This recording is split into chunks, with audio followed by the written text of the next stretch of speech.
Doctor ortho, अब दर्द भी घुटने टेकेगा। पश्चिम बंगाल की राजनीति और संस्कृति में दुर्गा पूजा सिर्फ एक धार्मिक आयोजन नहीं बल्कि सामाजिक और आर्थिक उत्सव भी है। राज्य सरकार वर्षों से पूजा समितियों को वित्तीय मदद देती आ रही है, लेकिन इस बार कलकत्ता हाईकोर्ट ने साफ कर दिया है कि हर समिति को बिना शर्त अनुदान नहीं मिलेगा।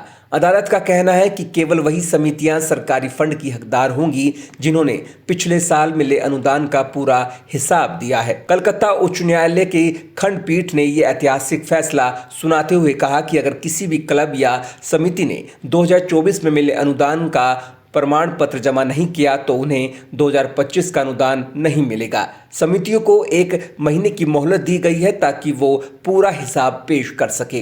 न्यायालय का साफ संदेश है कि बिना हिसाब के अनुदान नहीं दिया जा सकता।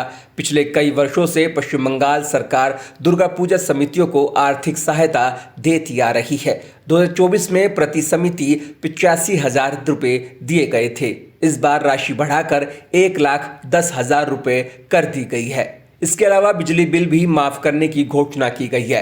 राज्य सरकार ने अदालत को बताया कि 2024 में कुल 2,876 पूजा समितियों को अनुदान मिला था। इन समितियों ने उपयोग प्रमाण पत्र जमा किया है। जिला पुलिस ने भी 4,799 समितियों की जांच की, जिनमें से 4,795 समितियों को अनुदान मिला और लगभग सभी ने प्रमाण पत्र पेश किया। हालांकि अदालत ने सवाल उठाया कि कुछ समितियां अभी भी हिसाब नहीं दे पाई हैं, इसलिए इन्हीं पर रोक लगाने का आदेश दिया गया है। वहीं बीजेपी पार्षद और कई सामाजिक संगठनों ने इस फैसले का स्वागत किया। बीजेपी पार्षद सजल घोष ने कहा कि किसी भी धर्मनिरपेक्ष राज्य को खेल, मेला, पूजा या प्रार्थनाओं पर सरकारी धन खर्च नहीं करना चाहिए। टैक्स के पैसे का इस्तेमाल जनता की भलाई, विकास और सुरक्षा में होना चाहिए। साथ ही ममता पर निशाना साधते हुए कहा कि ममता सरकार अनुदान के जरिए दुर्गा पूजा समितियों को राजनीतिक रूप से साधने की कोशिश करती है।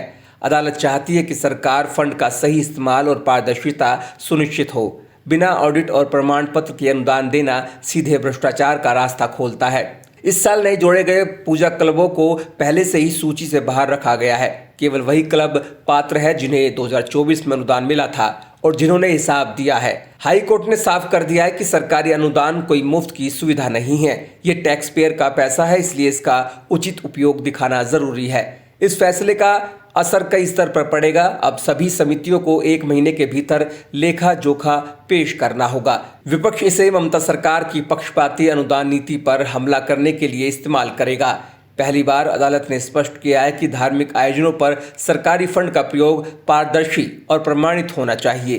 टैक्स पेयर का भरोसा भी तभी बढ़ेगा जब अनुदान की राशि का सही उपयोग दिखेगा। ममता सरकार का कहना है कि दुर्गा पूजा बंगाल की संस्कृति और सामूहिक पहचान है और उसका सहयोग करना सरकार की जिम्मेदारी है। कलकत्ता हाईकोर्ट के आदेश ने साफ कर दिया है कि अनुदान का पैसा बिना हिसाब नहीं मिलेगा। अदालत का संदेश है कि टैक्स पेयर का पैसा जनता की संपत्ति है, उसका सही उपयोग साबित करना होगा।